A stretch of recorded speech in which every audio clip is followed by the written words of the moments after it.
Hello everyone, welcome to Teja academy. So guys, మన ఛానల్ని మొదటిసారి చూస్తున్నటువంటి అభ్యర్థులు లేటెస్ట్ తెలంగాణ రాష్ట్ర వ్యాప్తంగా విడుదలవుతున్న ఉద్యోగాలకు సంబంధించిన వివరాలు ఎప్పటికప్పుడు కూడా మీకు తెలియజేస్తాను. జిల్లాల వారీగా విడుదలయ్యేటువంటి కాంట్రాక్ట్ మరియు అవుట్ సోర్సింగ్ ఉద్యోగాల గురించి మరియు టీజీపీఎస్సీ విడుదల చేసే ఉద్యోగాల గురించి కూడా అప్డేట్స్ అయితే రెగ్యులర్గా తెలియజేస్తాను. మన యొక్క టెలిగ్రామ్ గ్రూప్, వాట్సాప్ గ్రూప్లో కూడా జాయిన్ అవ్వండి. Link in video description. మరి ఈ రోజు నోటిఫికేషన్ చూసినట్లయితే సింగరేణి కోల్ కాలరీస్ నుంచి ఈ నోటిఫికేషన్ విడుదల కావడం జరిగిందండి. ఎలాంటి పరీక్ష ఫీజు లేకుండా మెరిట్ ఆధారంగా డైరెక్ట్గా మరి మీకైతే జాబ్ అయితే ఇవ్వడం జరుగుతుందండి. ఓకేనా? 10th పాస్ ఐటీఐ ఉన్న వారికి ఈ యొక్క ఉద్యోగ అవకాశాలండి. పూర్తి వివరాలు చూడండి. చూసిన తర్వాత అప్లై అయితే చేయడానికి ట్రై చేయండి. వీడియోస్ని చాలామంది చూస్తున్నారు, బట్ ఎవరు కూడా లైక్ చేయట్లేదు. మీకు గనక నేను అప్లోడ్ చేసే వీడియోస్ యూస్ఫుల్గా ఉన్నాయనిపిస్తే తప్పకుండా సపోర్ట్ చేయండి ఫ్రెండ్స్. మొదటిసారి చూస్తున్న వారు సబ్స్క్రైబ్ చేయడం మాత్రం మర్చిపోవద్దు. సో లేట్ చేయకుండా కంటెంట్లోకి వెళ్ళిపోదాం ఇక. So guys, the Singareni collieries company limited ఈ యొక్క నోటిఫికేషన్ విడుదల చేసింది. సింగరేణిలో ఐటీఐ అప్రెంటిస్ కొరకు దరఖాస్తులకు ఆహ్వానము. ఐటీఐ వివిధ ట్రేడ్లలో ఉత్తీర్ణులైన అభ్యర్థుల నుంచి సింగరేణి సంస్థలో 1 సంవత్సర కాల పరిమితితో అప్రెంటిస్షిప్ ట్రైనింగ్ కోసం దరఖాస్తులు చేసుకోవాలని సింగరేణి యాజమాన్యము తెలిపింది. కంపల్సరిగా 10th+ ఐటీఐ అయితే ఉండాలి ఫ్రెండ్స్. ఓకేనా?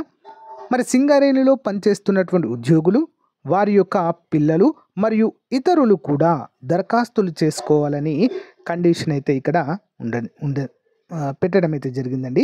మరి జనరల్ కేటగిరీ అభ్యర్థులకి మరి 31/8/1996 తర్వాత జన్మించి ఉండాలండి. డేట్ ఆఫ్ బర్త్ క్లియర్గా చూసుకోండి ఫ్రెండ్స్. 31 ఆగస్టు 1936 తర్వాత జన్మించిన వారు అప్లై చేసుకోవాలి. కనీసం 18 సంవత్సరాలు నిండి ఉండి 28 ఏళ్ల లోపు వయసు కలిగిన వారు, మరి రిజర్వేషన్ అభ్యర్థులైతే ఎస్సీ, ఎస్టీ, బీసీ, ఈడబ్ల్యూఎస్ వారికి 31 ఆగస్టు 1991 వరకు కూడా మరి అప్లై చేసుకోవడానికి వయోపరిమితిని కల్పించారు. 33 ఏళ్లలోపు వయసు కలిగి ఉండాలని కూడా సూచించడం అయితే జరిగింది ఎస్సీ, ఎస్టీ, బీసీ, ఈడబ్ల్యూఎస్ అభ్యర్థులు. ఓకేనా? మరి ముందుగా మనము ఏ విధంగా అప్లై చేయాలంటే అభ్యర్థులు www.apprenticeshipindia.org వెబ్సైట్లో ముందుగా మనము రిజిస్ట్రేషన్ చేసుకోవాలండి. ఓకేనా? అక్కడ రిజిస్ట్రేషన్ చేసుకున్న తర్వాత సింగరేణి వెబ్సైట్ ఉంటుందండి. scclmines.com/apprenticeshipలో ఈ నెల 7వ తారీఖు నుండి 23వ తేదీలోపు రిజిస్ట్రేషన్ చేసుకోవాలని సూచించారు.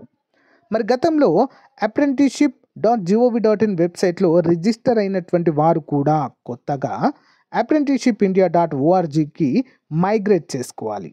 ఓకేనా? సో అంటే కొత్తగా మళ్ళీ దీంట్లో కూడా క్రియేట్ చేసుకుని మనం అయితే అప్లై చేయాలి.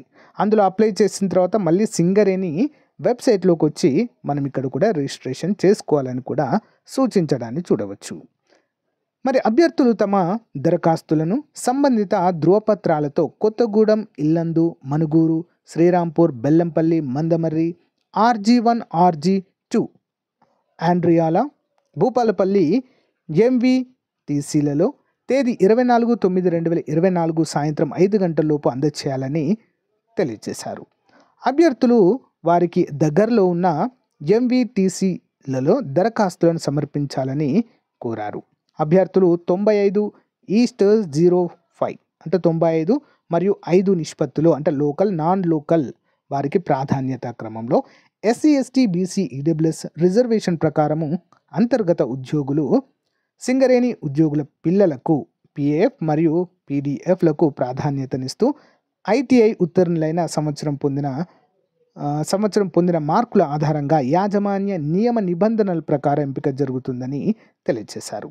కావున అర్హత కలిగినటువంటి అభ్యర్థులు ఈ యొక్క అవకాశాన్ని ఉపయోగించుకోవాల్సిందిగా కోరడమైంది. మిగిలిన వివరాలకు సింగరేణి వెబ్సైట్ లేదా పైన పేర్కొన్న MVTలలో సంప్రదించాలని కూడా కోరడం అయితే జరిగింది. సో అంటే మనం అప్లై చేసిన తర్వాత ఆ ఫామ్ని కంపల్సరిగా మనకు దగ్గరలో ఉన్నటువంటి, ఓకేనా, ఇక్కడ ఏమేమి ఇచ్చారో ఒకసారి క్లియర్గా చూడండి ఫ్రెండ్స్. సో మీరు కనుక కొత్తగూడెంకి దగ్గర ఉన్నట్లయితే అక్కడ ఇవ్వాలి ఆఫీస్లో, ఇల్లందుకు దగ్గర ఉంటే ఇల్లందులో, మనుగూరులో దగ్గర ఉంటే మనుగూరులో, శ్రీరాంపూర్ ఉంటే అక్కడ, బెల్లంపల్లి ఉంటే బెల్లంపల్లిలో, మందమర్రి ఉంటే మందమర్రి, RG1 ఉంటే RG1, RG3 ఉంటే 3, ఆండ్రియాలో ఉంటాయి, ఆండ్రియాల, భూపాల్పల్లి, ఎంవిటీసీలలో కూడా వీటిని అందచేయవచ్చు 24/9/2024 సాయంత్రం 5 గంటల లోపండి. సో ఇది నిజంగా మంచి అవకాశంగా చెప్పుకోవచ్చండి. ఇందులో 1 సంవత్సర కాలానికి తీసుకుంటారు. ఓకే, వాళ్ళకు ఓకే అనిపిస్తే దాన్ని పొడిగించవచ్చు లేదా. సో ఈ సర్టిఫికేట్ మనకు ఎక్కడ వర్క్ చేయడానికైనా చాలా అంటే చాలా వ్యాలిడ్గా ఉంటుందండి. మరి ఏమైనా శాలరీ ఇస్తారా అంటే yes, as per the apprenticeship act ప్రకారము మనకి ఇందులో ఉపకార వేతనము, స్కాలర్షిప్ లేదా శాలరీ అనేది చెప్పుకోవచ్చు, అదైతే మనకు ఫిక్స్డ్గా ఇవ్వడం అయితే జరుగుతుంది 1 సంవత్సర కాలానికి. సో ఇదండి అప్డేట్. దీని యొక్క పీడిఎఫ్ లింక్ వీడియో డిస్క్రిప్షన్లో ప్రొవైడ్ చేస్తాను, డౌన్లోడ్ చేసుకోండి. ఇలాంటి లేటెస్ట్ అప్డేట్స్ కోసం మన ఛానల్ని వెంటనే సబ్స్క్రైబ్ చేయండి, పక్కన బెల్ ఐకాన్ను కూడా యాక్టివేట్ చేయండి. Okay, thank you guys, thank you for support, have a nice day, bye.